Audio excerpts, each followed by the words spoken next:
अगर ये मोबाइल जो है जी सैमसंग ने बनाया है तो उसके सारे मोबाइल जो हैं एक तरह के होंगे जी और ये सैमसंग की क्रिएशन का सबूत हैं। जी अगर ये तमाम इंसान जो हैं खुदा ने बनाए होते तो वो या तो गुड होते या बैड होते। जी तमाम इंसानों के अंदर गुड और बैड का मुतनव्वे होना इस बात का सबूत है कि इनका कोई क्रिएटर नहीं है। तो नोट और S21 दोनों एक ही हैं क्या?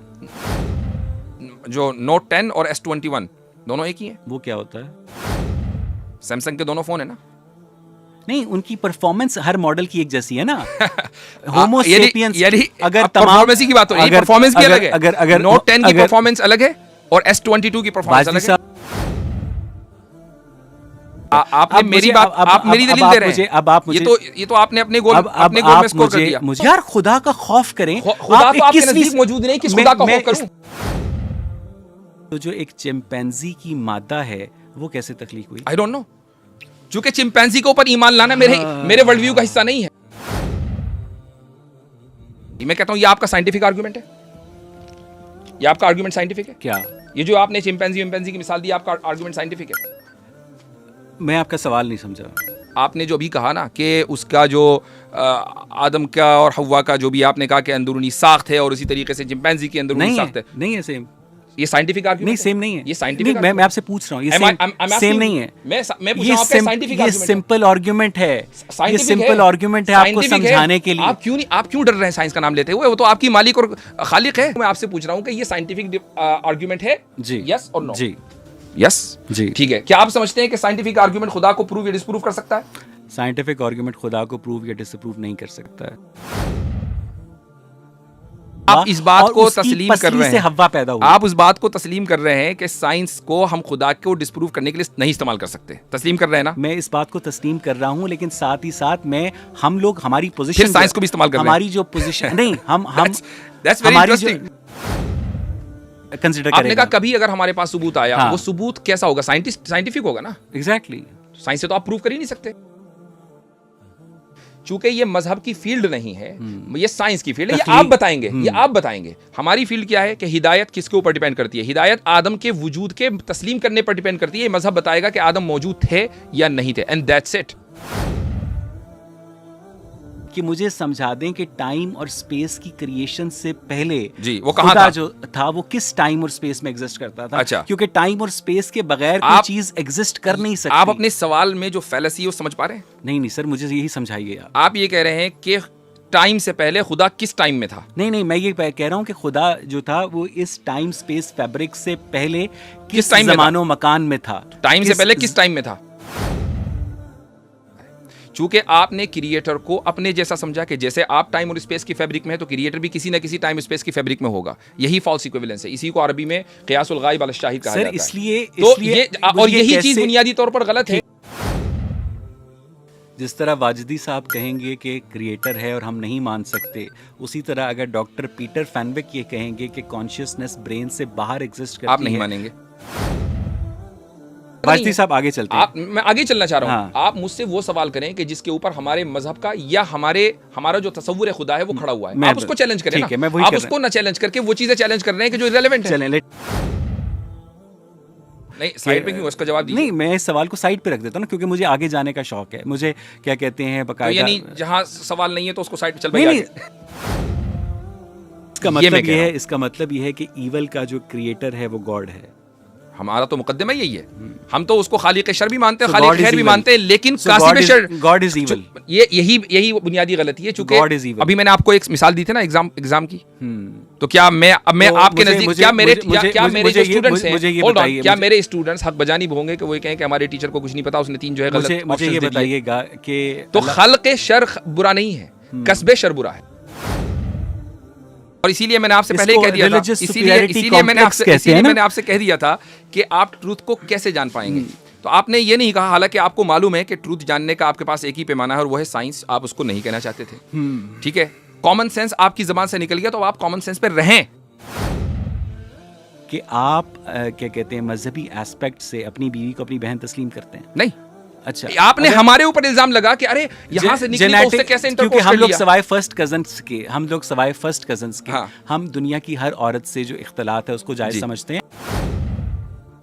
Exactly, this is our argument कि हमें हर वो चीज जो खुदा करता है उसका मालूम होना जरूरी नहीं है। हमारा तो आर्ग्यूमेंट ही इस बात के ऊपर है कि हमारी नॉलेज लिमिटेड है, हमारी हिकमत लिमिटेड है और खुदा की नॉलेज अनलिमिटेड है, खुदा की हिकमत अनलिमिटेड है।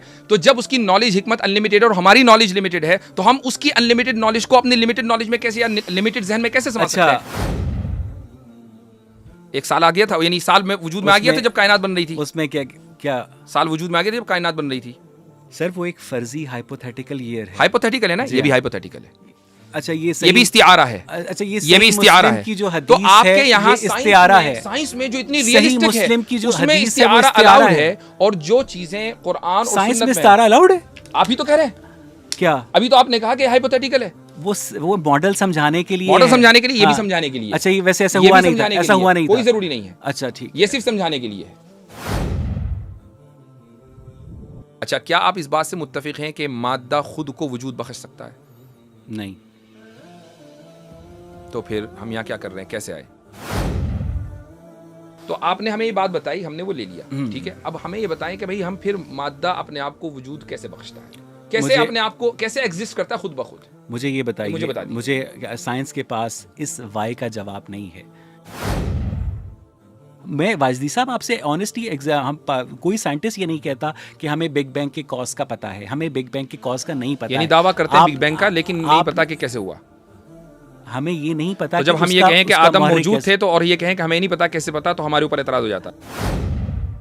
इंसान की तख्लीक का मकसद क्या है? इम्तिहान, जिसका नतीजा उसे पहले ही पता है। बिल्कुल। तो ये कैसा इम्तिहान हुआ? मुझे पता है अपने स्टूडेंट का नतीजा, मुझे मालूम है इनमें कौन फेल होगा कौन पास होगा, जबकि मेरे पास लिमिटेड नॉलेज है। ठीक है, चलें फिर अब मैं समझाता हूँ आपको। मेरा ख्याल है कि आज की गुफ्तगू जो समझना चाहेंगे इस चीज को, मसला तकदीर पर दोबारा कर लेंगे। चले ठीक है। मेरा नाम अवैस इकबाल है और मैंने तकरीबन पिछले 15 साल पाकिस्तान के मीडिया में जॉब की है। मैं दुनिया के तमाम मज़ाहिब को मैन मेड समझता हूँ, चाहे उसके अंदर हिंदुइज़्म हो, इस्लाम हो, क्रिश्चियनिटी हो, जूडाइज़म हो, बुद्धिज़्म हो। एक एथीस्ट के नज़दीक दुनिया के तमाम मज़ाहिब जो होते हैं वो मैन मेड होते हैं।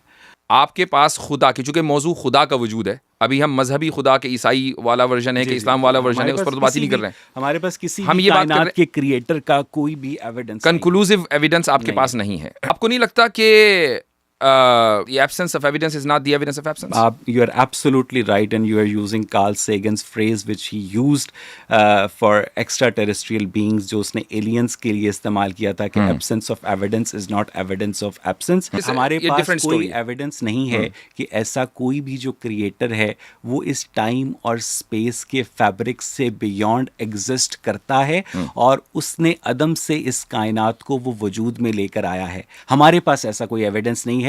ये दावा आप लोगों ने किया है कि इस कायनात का कोई खुद। आपके नजदीक ट्रूथ तक, किसी भी चीज के ट्रूथ तक पहुंचने का आखिर कोई तो तरीका होगा ना। आप डिनाइल में तो नहीं रह सकते कि मैं तो सच्चाई को जानता ही नहीं हूं। मुझे नहीं लगता, अगर आपके पास सॉलिड दलील है तो वो सॉलिड दलील कोई भी हो सकती है। अगर आप मुझे बताइए कि इस कायनात का एक खाने की मिसाल ले लेते हैं। अगर आप मसलन सर प्लीज, इस कायनात का एक खुदा है, ये दावा रिलीजन ने किया है, आपने किया है, मैंने नहीं किया, हमें नहीं, इससे पहले हमें नहीं पता था। अब आप इस दावे को किसी भी ऐसी दलील से साबित कर दें जो मुझे समझ आ जाए, जो हमारे ऑडियंस को समझ आ जाए। ठीक, ये कॉलिंस डिक्शनरी है, इसमें जो बर्डन टू प्रूव अगर आप डालेंगे, इसमें जो एंट्री है वो ये लॉ में, a claimant is someone who asks to be given something which they think they are entitled to. ठीक है, सिंपल सी बात है। आप मुद्दई अगर हैं, यानी मिसाल के तौर पर मैं अपने मकान में रह रहा हूँ और आप आकर ये दावा करें कि यासिर साहब ये मकान मेरा है, ठीक है, तो मुद्दई आप होंगे, मैं मुद्दाले होऊंगा, ऑब्वियसली बात है। तो बर्डन टू प्रूफ आपके ऊपर होगा। आप बर्डन ऑफ प्रूफ लेने को तैयार नहीं। सुन लीजिए, मैं मुद्दई, आप मुद्दई होंगे और मैं मुद्दाले होऊंगा। मेरा काम दलील देना नहीं होगा, आपका काम दलील देना होगा। क्यों? इसलिए कि मैं उस मकान में रहता आ रहा हूं। ये इंसानियत शुरू से किसी मरकजी खुदा में बिलीव करती आ रही है। यही वजह है कि आप अगर किसी भी किताब को उठाएं फिलॉसफी की, तो उसमें जो नॉन एथिस्ट है हिस्ट्री का, वो 500-600 BCE था वो, और इसका नाम डेमोक्रेटिक है। इसके अलावा आपके पास कौन सा तरीका है पहचानने का? BC से स्टार्ट हुई है ना, उससे पहले हमारे पास राइटिंग नहीं थी। ठीक, तो आपने कैसे पहचाना? चलिए, मैंने थोड़ी देर के लिए मान लिया कि एवोल्यूशन हुआ है। अब आपने ये उसके बाद ये मफरूजा इसीलिए मैंने गढ़ने का लफ्ज़ बोला, ये मफरूज़ा गढ़ा, चूँकि एवोल्यूशन हुआ है और इंसान जो है वो यहाँ तक पहुँचा, तो उसने शुरू में खुदा के वजूद का इदराक कर लिया होगा, ये मुमकिन नहीं है, यकीनन किसी ने उसको बताया होगा, लिहाजा जो इस्टेब्लिश और बाई डिफ़ॉल्ट इंसान की जो पोजीशन है वो एथीज़म है। ये मफरूज़ा नहीं तो और क्या है। जबकि अगर हम एंथ्रोपोलॉजी पढ़ें, होल्ड ऑन, जबकि हम एंथ्रोपोलॉजी पढ़ें या इसी तरीके से जो इस वक्त सिविलाइजेशन है, एंशिएंट सिविलाइजेशन है, आप ग्रीक सिविलाइजेशन में चले जाएँ, आप इजिप्शियन सिविलाइजेशन में चले जाएँ, आप इंडियन सिविलाइजेशन में चले जाएँ, या उससे पहले जो टर्की में इस वक्त सबसे कदीम सिविलाइजेशन के आसार मिले, हर जगह इन तमाम जगहों पर एक मरकजी खुदा का तस्वुर पाया जाता है। हम तो न्यूट्रल पोजीशन, यही तो मैं कह रहा हूं, हम तो न्यूट्रल, आपने तो मेरी बात की तस्दीक कर दी। हम तो न्यूट्रल पोजीशन पर थे कि जनाब हम नहीं जानते। अब आप मुझे, आपने मेरी बात की तस्दीक कर दी कि डिफॉल्ट पोजीशन। मुझे सिर्फ इतना बता दें जी, 1 लाख साल पहले प्लैनेट अर्थ के ऊपर इंसान रहते थे? I don't know. You don't know? No, I don't know. आप कभी शिकागो के फील्ड म्यूजियम में गए? गया हूँगा, लेकिन आई डोंट नो। नहीं, आपको पता है कि जो एनाटॉमिकली मॉडर्न ह्यूमंस हैं वो इस प्लैनेट अर्थ के ऊपर 2.5 लाख साल। क्या हम इर्तिका पर बहस कर रहे हैं? नहीं, मैं सिर्फ आपकी मैं अंडरस्टैंडिंग की बात कर रहा हूँ कि आपके नजदीक, जिस तरह बहुत सारी चीजें आपको नहीं पता। अच्छा, अब चले, मुझे नहीं पता होंगी। हाँ, मुझे भी नहीं पता। वाजिदी साहब, इंसान इस प्लैनेट अर्थ के ऊपर कब से है? अल्लाहु आलम। आपको हजरत आदम का नहीं पता? नहीं, हजरत आदम का पता है, लेकिन ये नहीं पता कि वो कब आए थे, ये हमें बताया नहीं गया। अच्छा, इसका मतलब ये है कि जो तारीख इब्ने कसीर है उसके अंदर ये लिखा गया है कि जहाँ तक मैंने पढ़ा है, correct me if I am wrong, आप यस यू आर रॉन्ग, तो पहले मेरी सुन तो रहे ना सर। नहीं, मुझे मालूम है आप क्या कहना चाह रहे हैं, आई नो। ठीक है, आपके नजदीक हजरत आदम जो हैं वो इस प्लैनेट अर्थ पर कब थे? I don't no. आपको नहीं पता।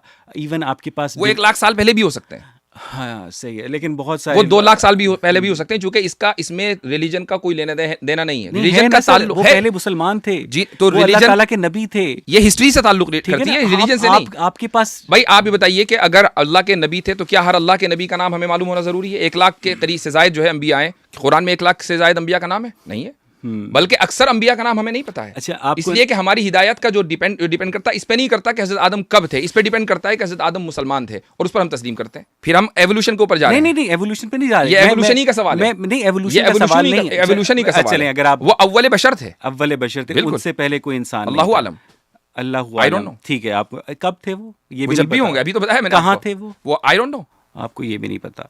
अच्छा, आपको ये पता है कि हज़रत आदम के कितने अरसे के बाद हुज़ूर सल्लल्लाहु अलैहि वसल्लम इस्लाम लेकर आए? अगर मुझे ये पता चल जाए तो मैं ये ना बता दूं आपको कि हज़रत आदम कब थे।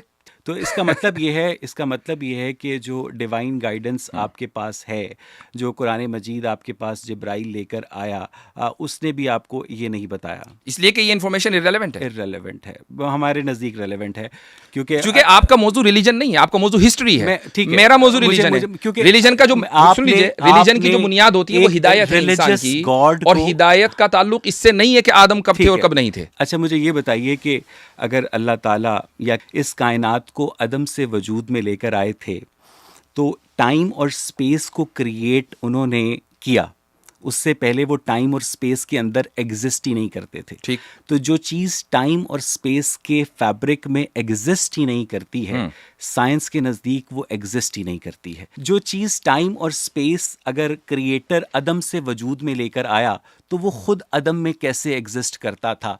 और इस यूनिवर्स को बनाने का रॉ मटेरियल, जो कि हमारे पास 75% हाइड्रोजन है, ये यूनिवर्स जो है, इस कायनात को बनाने का रॉ मटेरियल वो क्रिएटर कहाँ से लेकर आया? ठीक, आपने 2 सवाल किए कि वो आदम में कैसे एग्जिस्ट करता था। वो आदम उसके लिए नहीं था, वो आदम मेरे और आपके लिए था। उसका तो वजूद ही वजूद था। Point number 1। अब मैं जवाब दे दूं आपको, जवाब दे दूं। नंबर 2, आपने कहा कि रॉ मटेरियल कहाँ से लेकर आया। अगर उसको रॉ मटेरियल कहीं से लाना हो तो फिर वो क्रिएटर किस काम का? क्रिएटर कहते ही उसको है जो हर चीज़ को बनाए, जो रॉ मटेरियल को भी बनाए और जो ट्रांसफॉर्म भी करे एक चीज़ से दूसरी चीज़ में। क्रिएटर वो है। अगर आप इस्लाम का या किसी भी मजहब का बुनियादी मुकद्दमा नहीं समझते तो फिर आप ये कैसे डिबेट कर सकते हैं? आप ये कह रहे हैं कि रॉ मटेरियल कैसा है? क्या रॉ मटेरियल क्रिएट नहीं हो सकता? बिल्कुल हो सकता है। अगर क्रिएटर को हम ऑल पावरफुल मान रहे हैं तो हम ये भी मान रहे हैं कि वो रॉ मटेरियल भी क्रिएट कर सकता है।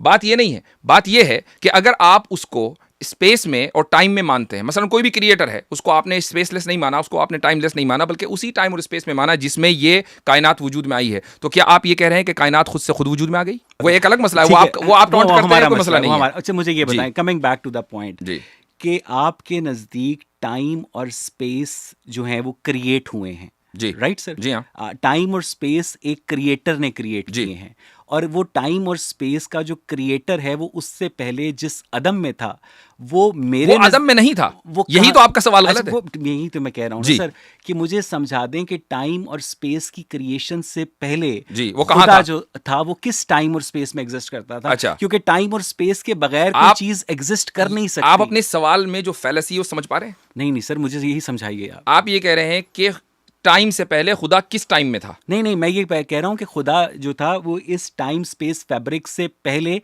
किस टाइम में था? जमानो मकान में था? टाइम से पहले किस टाइम में था? इसका जवाब मैं आपको एक मिसाल से देता हूँ। हालांकि आपके सवाल के अंदर जो फैलेसी है मैं आपको ऑलरेडी बता चुका हूँ। मान लीजिए मैं इस कंप्यूटर का बनाने वाला हूँ, तो क्या मैं इस कंप्यूटर के अंदर रहूंगा या बाहर रहूंगा?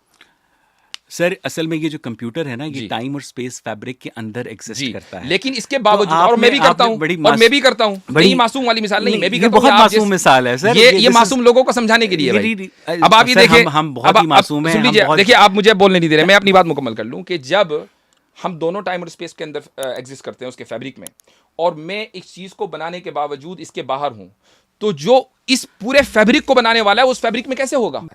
चूंकि आपने क्रिएटर को अपने जैसा समझा कि जैसे आप टाइम और स्पेस की फैब्रिक में है तो क्रिएटर भी किसी ना किसी टाइम स्पेस की फैब्रिक में होगा। यही फॉल्स इक्विवेलेंस है, इसी को अरबी में क़ियासुल गायब अल शाहिद कहा जाता है। इसलिए तो ये और यही चीज बुनियादी तौर पर गलत है। टाइम और स्पेस क्रिएट किए गए हैं जी। उससे पहले आप ये कह रहे हैं कि खुदा भी किसी टाइम और स्पेस में था? नहीं, फिर वो आज भी नहीं है, वो तो लाज़मान और लामकान है।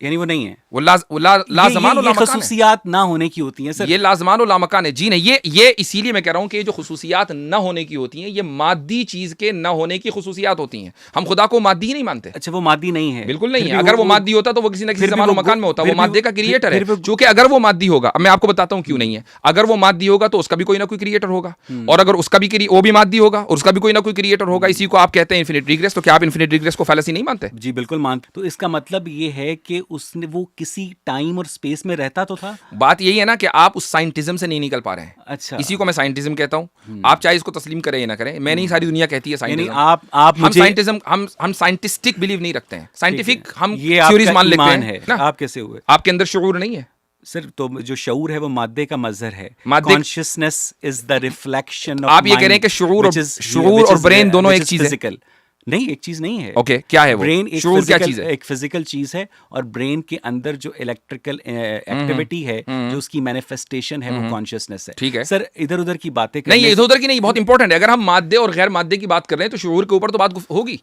क्योंकि शऊर एग्जिस्ट करता है और गैर मादी है। आप मुझे बता दीजिए कि शऊर एग्जिस्ट नहीं करता। जिस तरह वाजदी साहब कहेंगे कि क्रिएटर है और हम नहीं मान सकते, उसी तरह अगर डॉक्टर पीटर फैनविक ये कहेंगे कि कॉन्शियसनेस ब्रेन से बाहर एग्जिस्ट करती आप नहीं है, मानेंगे। तो सवाल है कि जब आप ये कहेंगे कि यहां एग्जिस्ट करती है तो आपने फौरन ब्रेन या शऊर को मादी मान लिया। वो तो खुद ही कह रहे हैं वो गैर मादी है, तो आप कहां का सवाल कर ही नहीं सकते, चूंकि कहां का सवाल गैर मादी चीज के लिए नहीं किया जाता, को नहीं मानते हैं। तो फिर ये सवाल कि खुदा ने कायनात को कैसे बनाया इररेलेवेंट हो जाता है। इसलिए इररेलेवेंट नहीं होता क्योंकि अगर आप मुझे ये समझा, क्योंकि अगर खुदा ये कहे कि मैंने इस तरह बनाया कि मैंने कहा कुन और कायनात बन गई, आप ये कहेंगे मैं तो नहीं मानता, क्योंकि मुझे तो साइंटिफिक। हाँ, ये सवाल आपने गामदी से किया था, यही सवाल आपने गामदी से किया था, यही सवाल आपने गामदी साहब से किया था। अब मैं जवाब देता हूँ।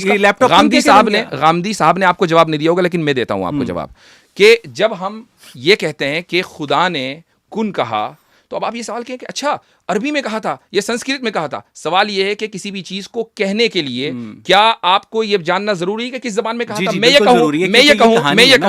ये कहूं कि इमरुल कैस ने या शेक्सपियर ने या इकबाल ने ये बात कही है। अब आप फौरन ही पूछें अच्छा किस जबान में कही है?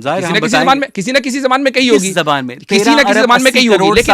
लेकिन हमें जब खुदा बताएगा ना, हमें जब खुदा बताएगा तो वो उस जबान में बताएगा कि जिस जबान को हम समझते होंगे, वो उस जबान में नहीं बताएगा। अब मिसाल के तौर पर कुरान में जो है पाइथन लैंग्वेज नहीं लिखी होगी, या उसके अंदर जो है कोई आईटी की लैंग्वेज नहीं लिखी होगी कि इस जबान में कहा था। कुरान में वो जबान लिखी होगी। अच्छा चले ठीक है, बिल्कुल ठीक है, समझता है। मैं आपकी ये बात, मुझे यकीन है कि गांधी साहब ने जवाब आपको नहीं दिया होगा। ये बात आर्गुमेंट के तौर पर तस्लीम करता हूं। मिसाल के तौर पर मेरा और आपके वजूद की बुनियाद ये है कि हमारा कोई ना कोई डायमेंशन हो। सारी दुनिया इसको तस्लीम करती है कि हमारा कोई लेंथ, विड्थ और डेप्थ होना चाहिए, तभी हम वजूद अपना रखेंगे। तो अगर ये बात है, ऑब्जेक्टिवली सारे इसको तस्लीम करते हैं, ये बुनियाद है हमारे वजूद की। अगर खुदा के वजूद की यही बुनियाद होती ना तो ऑब्जेक्टिवली सारे इसी को मान रहे होते, जबकि इसको नहीं मानते। बाजती साहब आगे चलते हैं। मैं आगे चलना चाह रहा हूं। आप मुझसे वो सवाल करें कि जिसके ऊपर हमारे मजहब का या हमारा जो तसव्वुर खुदा है वो खड़ा हुआ है, आप उसको चैलेंज करें ना। आप उसको ना चैलेंज करके वो चीजें चैलेंज कर रहे हैं कि जो इररिलेवेंट है। नहीं, साइड पे क्यों, उसका जवाब दीजिए। नहीं, मैं इस सवाल को साइड पे रख देता हूं ना, क्योंकि मुझे आगे जाने का शौक है। मुझे क्या कहते हैं बकायदा, यानी जहां सवाल नहीं है तो उसको साइड पे चल भाई। क्या हमने खुदा के वजूद को तस्लीम कर लिया? नहीं कर लिया ना, क्योंकि जब आप तो अब मैं आपको दलाइल तो दे दूं, मैंने तो अभी दलील ही नहीं, कोई भी दलील मेरी अभी तक के खुदा के वजूद के ताल्लुक से नहीं आई है। ठीक है, आपकी स्क्रीन के ऊपर पहली दलील है, अगर आप उधर देख लें, argument from evil and good. इसके दो प्रेमिसेस हैं। If the universe has existed by itself it would have either evil और good due to the lack of consciousness. B, the universe has evil and good both, therefore the universe has not existed by itself. Who created evil? God, of course. So God is evil? No, the creator of evil is not evil. यही तो fallacy है। The performer of evil is evil.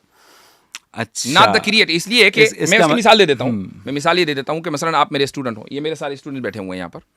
मैं इनको जब exam देता हूँ ना, तो इस एग्जाम के अंदर अगर मैं मल्टीपल चॉइस दूँ तो 3 जो ऑप्शंस होते हैं वो रॉन्ग होते हैं और 1 सही होता है। अगर ये कहें कि यार ये कैसा उस्ताद है कि ये 3 उसने रॉन्ग दे दिए, इसको खुद कुछ नहीं पता है, वो मैंने इसलिए दिए हैं ताकि मैं इनकी नॉलेज को जांचूं। जब हमारा बुनियादी मजहबी मुकद्दमा ये है, और सिर्फ मेरा नहीं, तमाम ईसाइयों का, तमाम यहूदियों का, तमाम मुसलमानों का, सारे जितने भी अहले मज़ाहिब हैं जो मोनोथीस्टिक रिलीजन है, हम इस दुनिया के अंदर एक इम्तिहान के लिए हैं कि हम अपने खुदा को पहचानें। अगर पहचान लेंगे तो जन्नत में जाएंगे और नहीं पहचानेंगे तो जहन्नम में जाएंगे। अगर हमारा बुनियादी मुकद्दमा ये है तो उस मुकद्दमे के सही होने के लिए ईवल का होना ज़रूरी है इस दुनिया में। और अगर आप ये कहते हैं कि ये कायनात खुद से खुद वजूद में आ गई है या किसी मादे ने बता दिया, तो फिर क्या इस कायनात के अंदर ईवल पॉसिबल था?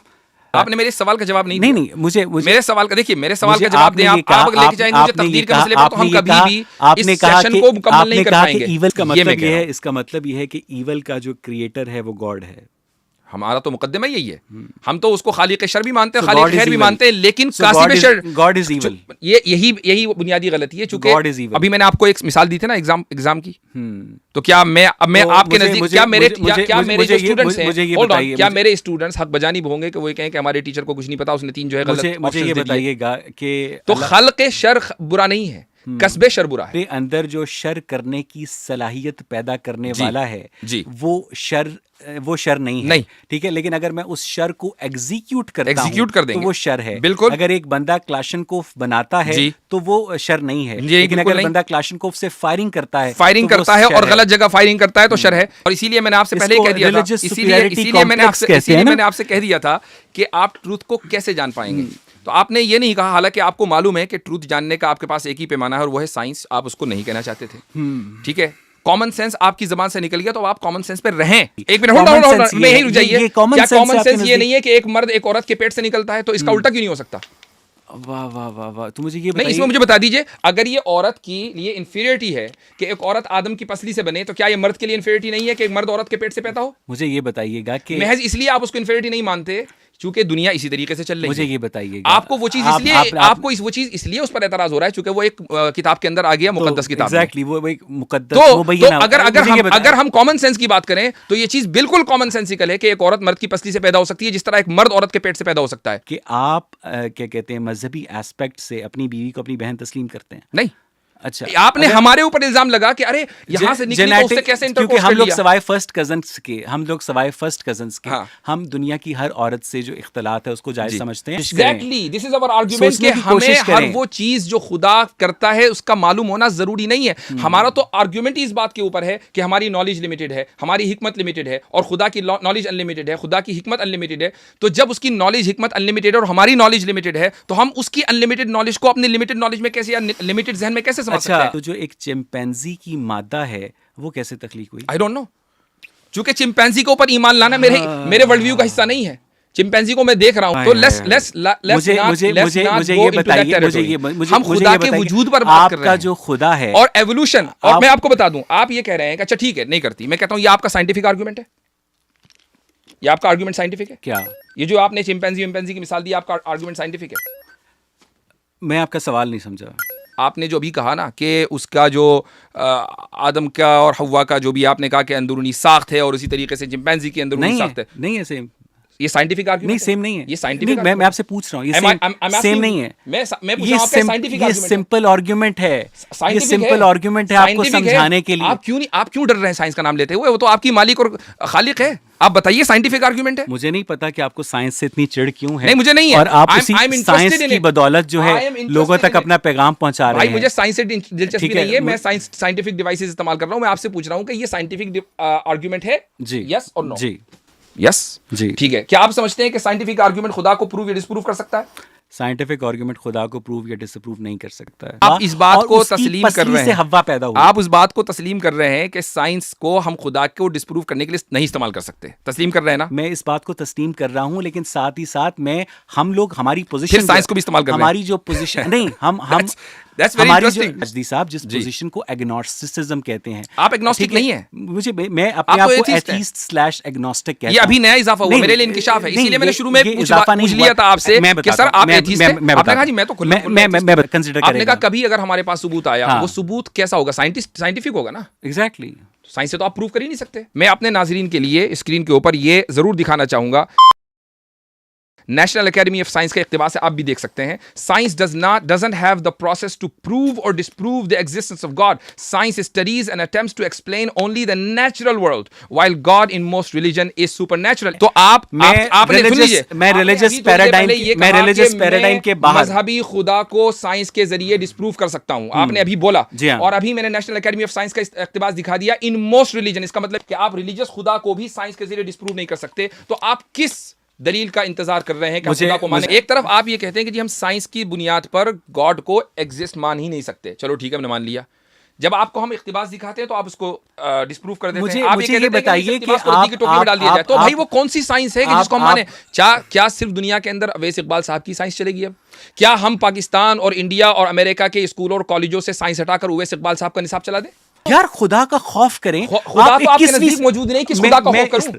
इंसान को और चिंपैंजी को और ज़राफ़े को, तमाम इस ज़मीन पर मौजूद जानदारों को आपके अल्लाह ताला ने मट्टी का पुतला बनाकर बनाया है। तो ये आज 21वीं सदी में आप ये अभी आपने कहा कि उनको भी ऐसे ही बनाया जिस तरह से आदम और हव्वा को बनाया। ऐसे नहीं, मैंने ये कहा कि उनको अल्लाह ताला ने आदम अलैहिस्सलाम को जिस तरीके से अपने हुक्म के जरिए वजूद बख्शा है, ऐसे ही तमाम कायनात को और उसके अंदर तमाम जानदार हैं उनको भी वजूद बख्शा है। मेरा यह दावा या किसी भी मजहब का यह दावा हरगिज़ नहीं है कि जिस तरीके से आदम अलैहिस्सलाम का पुतला बना था, ऐसे ही चिंपैंजी का भी पुतला बना होगा, और ऐसे ही जो है वो जो दूसरे भी हैवानात हैं उनका पुतला। हमारा ये दावा नहीं है, चूंकि ये मजहब की फील्ड नहीं है, ये साइंस की फील्ड है। ये आप बताएंगे हमारी फील्ड क्या है कि हिदायत किसके ऊपर डिपेंड करती है? हिदायत आदम के वजूद के तस्लीम करने पर डिपेंड करती है। ये मजहब बताएगा कि आदम मौजूद थे या नहीं थे, एंड दैट्स इट।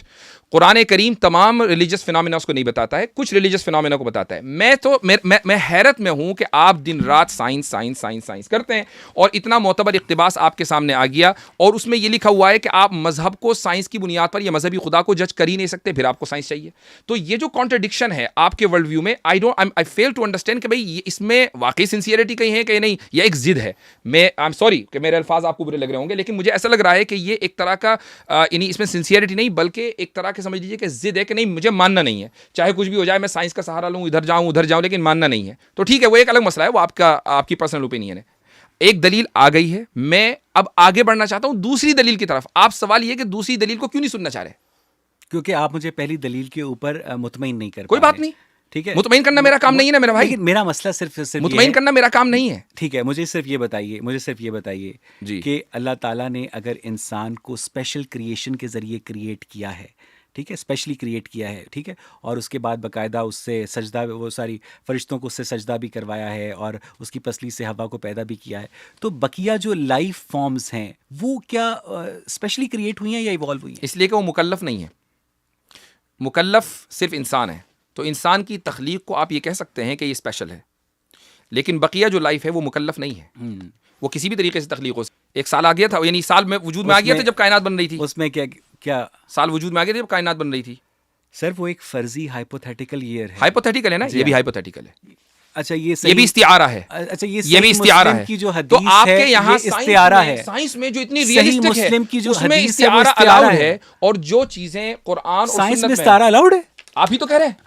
क्या? अभी तो आपने कहा कि हाइपोथेटिकल है, वो मॉडल समझाने के लिए, मॉडल समझाने के लिए, ये भी हाँ। समझाने के लिए। अच्छा, ये वैसे ऐसा ये हुआ भी नहीं था, समझाने के ऐसा लिए हुआ है, नहीं कोई था। जरूरी नहीं है। अच्छा ठीक, ये सिर्फ समझाने के लिए है से कि चूंकि सबका डायमेंशन एक है, सब एक ही डायमेंशन जी में हाँ। एग्जिस्ट करते हैं। गलत कहा था। नहीं, मैं पूछ रहा हूँ, ओके। तो क्या वहां पर इन्फिनिट रिग्रेस जो है वो लागू नहीं हो सकता? राइट? कहाँ पर? अगर एक ही डायमेंशन में सारे डोमिनो एग्जिस्ट करें तो वहां पर इन्फिनिट रिग्रेस जो है वो सही नहीं होगा। जी हाँ, बिल्कुल। अब ये आपने थोड़ा सा अपने तसव्वुर के अंदर मॉडिफिकेशन की है, जो कि पहले आपने कहा नहीं मादी वजूद के अंदर हम इन्फिनिट रिग्रेस के कायल हैं।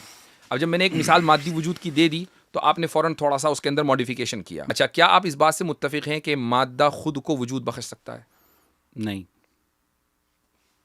तो फिर हम यहाँ क्या कर रहे हैं, कैसे आए? तो आपने हमें ये बात बताई, हमने वो ले लिया, ठीक है। अब हमें ये बताएं कि भाई हम फिर मादा अपने आप को वजूद कैसे बख्शता है, कैसे अपने आप को कैसे एग्जिस्ट करता है खुद ब खुद? मुझे ये बताइए, मुझे बता दीजिए। मुझे साइंस के पास इस वाई का जवाब नहीं है।